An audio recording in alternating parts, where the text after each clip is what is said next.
मेरे प्यारे तिपरासा लोग, एवरीवन, आप लोग अपने एरिया से मुझे फ़ोन कॉल कर रहे हैं कि मैं सेलिब्रेट करना चाहता हूँ।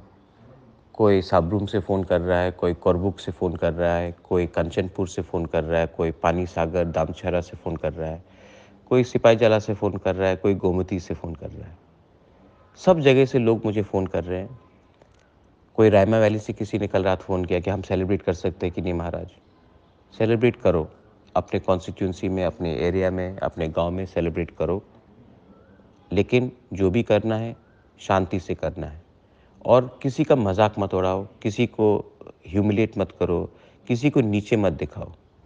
आज हम जीते हैं, और जब आप जीतते हैं तो आपको एरोगेंस नहीं दिखाना चाहिए, आपको विनम्रता दिखाना चाहिए, और आपको दिखाना चाहिए कि हम जीते हैं लेकिन हम अहंकारी नहीं हैं। तो आप सेलिब्रेट कीजिए, प्रोसेशन निकालिए, लेकिन किसी को नीचे मत दिखाइए। हम सही दिशा की तरफ गए हैं, लेकिन काम और भी बाकी है, और काम तभी होगा जब स्टेट में शांति होगा और हम आगे बढ़ेंगे पॉजिटिवली। ये बुबागरा का मैसेज हमारे पूरे तिपरासा के लिए है। बेलाइनो हम भाई।